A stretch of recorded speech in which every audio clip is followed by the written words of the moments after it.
E se, desde o início da humanidade, não estivéssemos sozinhos? E se os deuses, aqueles que as civilizações antigas adoravam, não fossem apenas divindades, mas sim seres de outro mundo? Mais do que isso, e se eles ainda estivessem aqui, nos observando, nos guiando, ou pior, nos controlando? Hoje, vamos entrar em um território onde história, mitologia e ciência de fronteira se entrelaçam. Você vai conhecer a origem da teoria dos reptilianos. Seres de aparência reptiliana, supostamente disfarçados entre os humanos, no topo do poder mundial, presentes em governos, bancos, grandes corporações, determinando decisões globais, enquanto permanecem invisíveis aos olhos do cidadão comum. Mas a história não começa nos nossos dias. Ela começa há milênios, nas planícies da Suméria,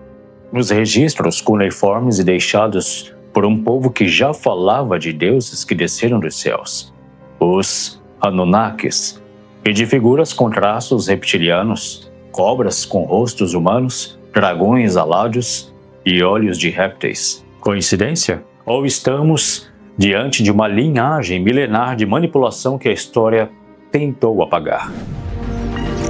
Algoritmos decidem o que estamos criando ou deixa de ver saímos. Olha só esses casos que aconteceram de verdade. Os maiores cientistas, grandes nomes, inclusive da tecnologia, já trouxeram o balé dominar o nosso povo. Olha só esses casos que aconteceram de verdade. Já estiver dominando a tecnologia. A teoria dos reptilianos ganhou popularidade nos anos de 1990, com o pesquisador britânico David Icke. Segundo ele, existe uma raça alienígena reptiliana transdimensional, seres que podem mudar de forma ou manipular a percepção humana. Esses seres de aparência semelhante a grandes lagartos bípedes teriam se infiltrado nas estruturas de poder do nosso planeta. Mas a teoria é muito mais antiga. Registros mesoamericanos mostram serpentes com poder divino, como Quetzalcoatl, o deus serpente emplumada. No Egito também temos Sobek, o deus crocodilo, ligado ao poder e ao controle militar. E na Índia, os Nagas, serpentes místicas que vivem sob a terra, dotadas de sabedoria e de força. Bom, esses padrões, eles se repetem em diversas culturas. Mitologias de todos os cantos falam de seres reptilianos ligados ao submundo, à criação e à destruição. Coincidência? Ou os nossos antepassados estavam tentando nos dizer alguma coisa sobre essas divindades? Na antiga Suméria, uma civilização que floresceu há mais de 6.000 anos na Mesopotâmia, encontramos os registros mais antigos de escrita conhecidos como a escrita cuneiforme.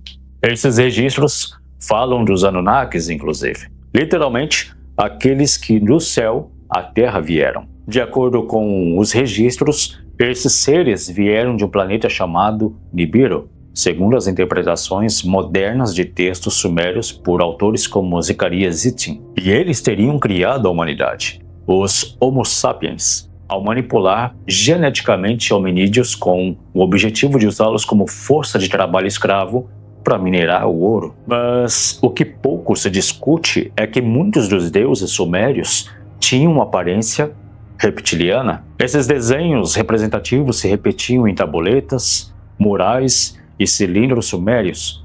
Figuras com olhos alongados, escamas, cabeças alongadas e postura reptiliana são retratados ao lado de humanos, ou acima deles como soberanos. Alguns estudiosos alternativos defendem que esses eram os primeiros registros visuais dos reptilianos, disfarçados sob o nome de Anunnakis.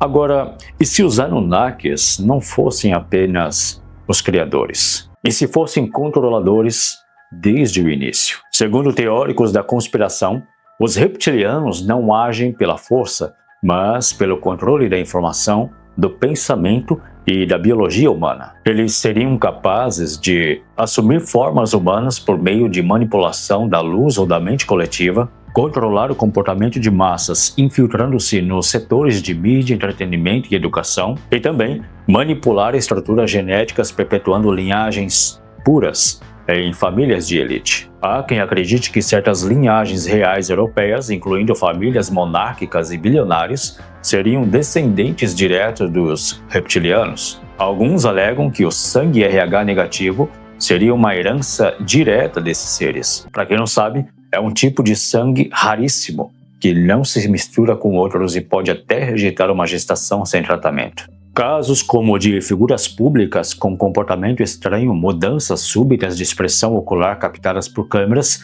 e relatos de experiências de abdução com seres reptilianos reforçam essa teoria. Seriam esses líderes que moldam guerras, crises econômicas e até a cultura de consumo global? A Epopeia de Gilgamesh é uma das obras mais antigas da literatura humana.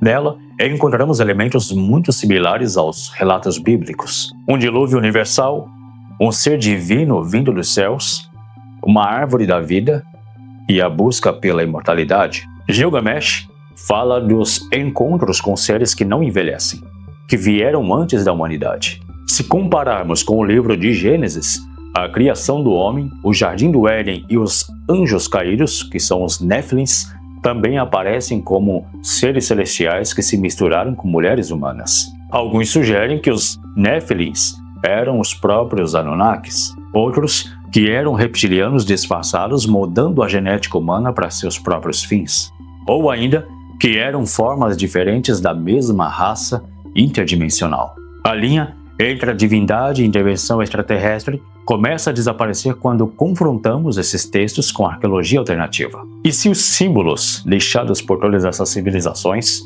forem mensagens codificadas? E se os seres que moldaram as civilizações humanas nunca foram deuses, mas colonizadores de fora do planeta? E se eles ainda estão entre nós, controlando a narrativa, o consumo e as eleições, os algoritmos também? A verdade é que não temos provas concretas, mas temos padrões históricos, relatos semelhantes em culturas isoladas e a constante sensação de que há algo além do que nos contam. Bom, esse vídeo não é uma verdade absoluta, é um convite para você refletir.